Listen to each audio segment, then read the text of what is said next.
성도 여러분, 오늘은 저번 말씀에 이어서 디모데전서 2장으로 말씀을 나누어 보려 합니다. 이번 말씀이 저번 말씀과 이어지는 내용이기에 간략하게 1장을 설명하고 말씀을 이어나가려 합니다. 혹시 디모데전서가 무슨 서신서라고 했는지 기억나시나요? 목회 서신서라고 말씀을 드렸습니다. 바울이 디모데를 에베소 교회 후임으로 남기면서 교회에서 목회를 어떻게 해야 하는지 권면하기 위한 서신서라고 했습니다.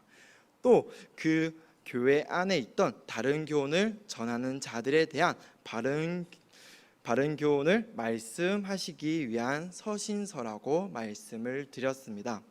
1장에서는 바울이 디모데에게 자신이 예수 그리스도께 감사한 것에 대하여 말씀하면서 자신을 능하게 하신 것과 자신을 충성되이 여겨 직분을 맡겨주신 것에 대해서 감사히 여긴다고 말씀을 전했습니다.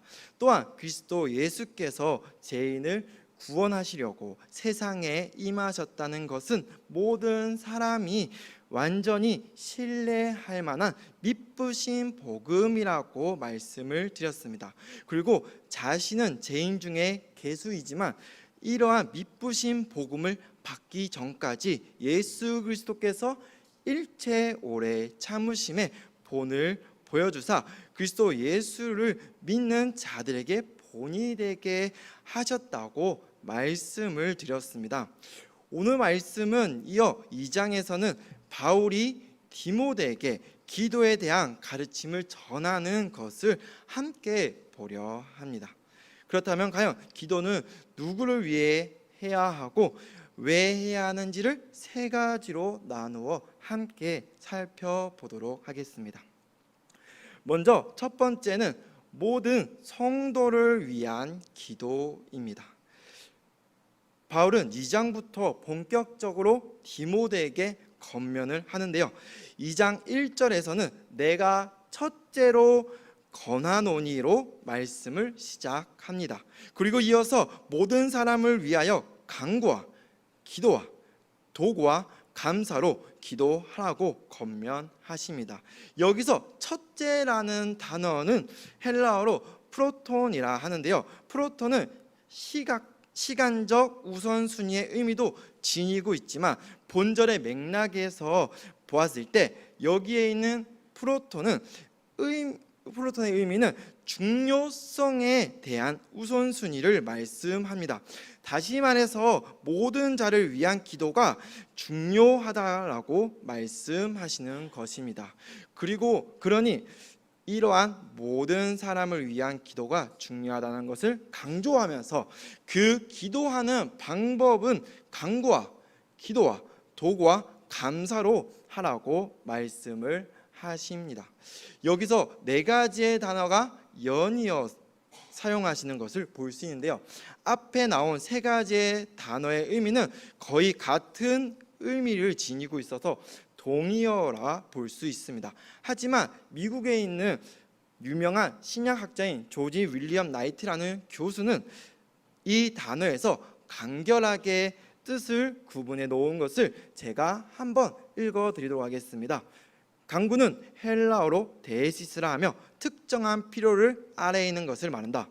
그리고 기도는 헬라어로 프로스카스라 하며 눈에 띄는 필요들을 하나님 앞에 가져오는 것을 말하고 도구는 헬라어로 엑투시스라 하며 그것들에 대해 담대하게 하나님께 호소하는 것을 말한다라고 구분해 놓았습니다. 그리고 추가적으로 말씀드리면 감사는 헬라어로 유카리시스 티아스라고 하며 기도한 그것들에 대하여 하나님께 감사하라는 것을 말씀하십니다.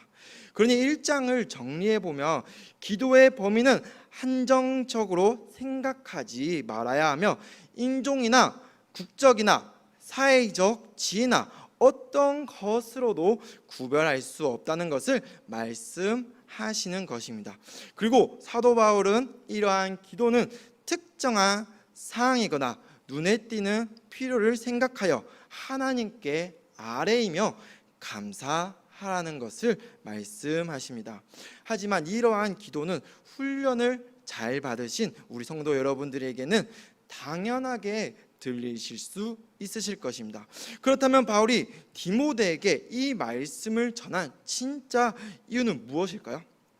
그것은 당시 유대인들에게 있었던 내외부적인 문제로 인하여 권면을 한 것임을 볼 수 있습니다. 먼저 외부에서는 자신들의 선민 사상으로 자신들만이 하나님이 선택하시고 구원하셨다고 표현을 했다고 합니다. 그것이 바로 문제였고요. 내부에서는 자신들끼리 파로 나누어져서 자신이 속한 파로 들어와야지만 구원을 받을 수 있다는 믿음이 있었습니다. 그래서 이러한 편견은 그때 당시 에베소 교회에서도 버리지 못한 몇몇의 사람들이 교회 안에서도 한정적인 기도를 생각하고 가르쳤다는 것입니다. 그래서 바울은 이러한 장소에서 벗어나 간구와 기도와 도구와 감사로 모든 사람들을 위하여 기도하라고 권면하시는 것입니다. 두 번째로는 임금들과 높은 지휘자들을 위한 기도입니다. 제가 2절을 한번 읽어보도록 하겠습니다. 임금들과 높은 지위에 있는 모든 사람들을 위하여 하라. 이는 우리가 모든 경건과 단정함으로 고요하고 평안한 생활을 하려 함이라. 아멘. 바울은 디모데에게 임금들과 높은 지위에 있는 모든 사람들을 위해 기도하라고 말씀을 하시는데요. 그 이유가 뭐라고 하셨죠? 우리가 모든 경건과 단정함으로 고요하고 평안한 생활을 하려 함이라고 말씀을 하십니다. 여기서 우리가 알아야 할 사항이 하나 있는데요. 그것은 그 당시의 황제가 바로 네로 황제였다는 사실입니다. 네로 황제는 여러분도 잘 아시리라 생각이 됩니다. 그는 기독교인들을 잔인하게 학살한 사람으로 유명한 황제입니다. 하지만 사도 바울은 그러한 잔인한 황제일지라도 기도하라고 권면하시는 것입니다. 왜냐하면 그것이 바로 우리의 삶 가운데 경건과 단정함이 찾아오고 그것으로 고요하며 평안한 생활을 이룩할 수 있게 하기 때문이라 합니다. 이 말씀은 코로나 시대를 살아온 사람들이라면 무슨 말씀인지 잘 아시리라 생각이 됩니다. 코로나 때 교회에 오는 것이 얼마나 눈치가 보이셨습니까?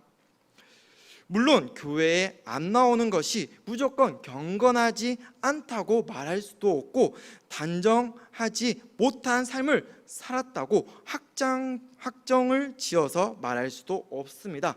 단지 이 말씀을 드리는 것은 보편적으로 우리가 이 예배를 드렸을 때 우리는 하나님 앞에 경건하고 세상과 구별된 삶으로 살아간다는 것을 말씀드리는 것입니다. 또한 임금들과 지휘자를 위한 기도가 3절에서는 하나님 앞에 선하고 받으실 만한 것이라고 말씀을 하십니다. 사랑하는 성도 여러분, 우리도 이 말씀을 붙잡고 그들 곧 임금들과 지휘자들을 위하여 포기하지 말고 끝까지 기도를 해야 합니다. 지금의 세상의 머리가 마음에 들지 않던 간에 우리는 2절과 3절의 말씀을 붙잡고 나라를 위해 또는 세계를 위해 기도를 해야 한다는 사실을 알아야 합니다. 왜냐하면 이것이 하나님 앞에 선한 것이고 기쁘게 받으실 만한 기도이기 때문이다. 이 말씀을 기억하시면서 언제나 하나님 앞에 선한 것이 무엇인지 매일매일 생각하시면서 기도하는 우리 성도 여러분이 되시길 주님의 이름으로 소원드립니다. 세 번째로는 하나님이 원하시는 것입니다. 4절을 읽어드리도록 하겠습니다. 하나님은 모든 사람이 구원을 받으며 진리를 아는 데 이르기를 원하시느니라. 아멘. 이 말씀에서 우리가 오해하지 말아야 하는 것이 두 가지가 있습니다. 그것은 첫째로 예수님 외에는 하나님께로 갈 수 있는 길은 하나도 없다는 것입니다. 왜냐하면 바로 그 뒷절인 5절에 보면 하나님은 한 분이시오 또 하나님과 사람 사이의 중보자도 한 분이시니 곧 사람이신 그리스도 예수라. 아멘. 이 말씀처럼 예수 그리스도만이 하나님과 우리를 연결하시는 중보자이시기 때문입니다. 그리고 둘째로는 진리는 오직 그리스도 예수로부터 얻어지고 그것만이 하나님께로 갈 수 있다는 사실입니다. 요한복음 14장 6절을 읽어드리도록 하겠습니다. 예수께서 이르시되 내가 곧 길이요 진리요 생명이니 나로 말미암지 않고는 아버지께로 올 자가 없느니라. 아멘. 이 말씀들을 기억하신다면 2장 4절의 내용 때문에 만인 구원설이나 종교 다원주의에 빠지지 않을 것입니다. 그렇다면 이 말씀을 왜 적은 것일까요? 그것은 당시 환경을 살펴보아야 합니다. 1장 3절과 4절에 보면 에베소 교회에서는 다른 교훈을 전하는 자들이 있음을 말씀하시면서 그들은 신화와 족보에 몰두하였다는 것을 말씀하십니다. 그러니 그들은 선민 사상으로 복음의 말씀을 이해하며 구약 시대 때 있었던 영광을 잊지 못하고 다시 돌아올 그날만을 생각한다는 것입니다. 그래서 그들은 영지주의적 유대 사상에 함몰되었습니다. 바울은 이러한 사항을 알고 디모데를 향해 모든 사람이라는 단어를 사용하시면서 그들이 생각하는 선민 사상이 잘못되었음을 지적하신 것입니다. 그리고 이러한 말씀이 왜 틀렸는지에 대해서는 6절의 내용에서 함께 보도록 하겠습니다. 6절을 읽어드리도록 하겠습니다. 그가 모든 사람을 위하여 자기를 대속물로 주셨으니 기약에 이르러 주신 증거니라. 아멘. 여기서 말씀하시는 대속물은 속전이라고 말씀할 수 있는데요, 헬라어로 하면 안티루트론이라고 합니다. 그 원어의 뜻은 지불된 자유입니다. 그리고 이 말의 의미는 노예나 구속을 받아야 했던 사람들을 대신해서 죗값이 되신 예수 그리스도의 십자가로 말미암아 모든 사람들은 자유가 되고 모든 죗값이 지불되었다는 것을 말씀하십니다. 근데 여기서도 또 우리가 알아야 할 것은 모든 사람이라 하여서 만인 구원설이나 종교 다원주의를 말하는 것이 아니라 예수 그리스도가 모든 민족이나 모든 나라에 분류 없이 자신을 믿고 따르는 자들에게 대속물이 되셨음을 증거하신다는 것입니다. 그리고 이것은 기약에 이르러 주신 증거라는 것을 말씀하십니다. 다시 말해서 이 십자가는 이스라엘을 위한 증거도 아니고 어떤 한 민족이나 한 나라를 위한 증거가 아니라 구별 없이 구분 없이 주 예수 그리스도를 믿는 모든 자들을 향한 증거임을 우리는 알아야 한다는 것입니다. 그러니 하나님은 우리가 그리스도 예수의 대속물로 인하여 구원을 받아야 하며 그에게만 있는 진리를 알게 하여 주사 하나님께로 나아가라는 것을 원하신다는 것입니다. 이 모든 말씀을 전하기 위하여 바울 자신은 하나님으로부터 선포자와 사도로 임명된 것이 참이며 거짓이 아니라는 것을 말씀하십니다. 그러니 바울은 기도를 한정적으로 구분짓지 말고 모든 사람을 위하여 기도를 하되 간구와 기도와 도구와 감사로 기도하라는 것입니다. 사랑하는 성도 여러분, 우리도 자주 기도하시지 않습니까? 언제나 우리가 기도를 하지만 그것을 잠시 생각해 보았을 때 나를 위한 기도만 하시지는 않으십니까? 나의 틀에서 하나님께 간구하시진 않으십니까? 하지만 하나님이 선하시게 여기고 원하시는 기도는 이러한 틀에서 벗어나 구분 없이 모든 사람들을 위하여 기도하는 것임을 말씀하십니다. 그러니 오늘 기도하실 때에는 우리 앞에 보이는 일은 잠시 내려놓고 하나님이 원하시는 기도로 나아가는 성도 여러분이 되시길 주님의 이름으로 소원드립니다.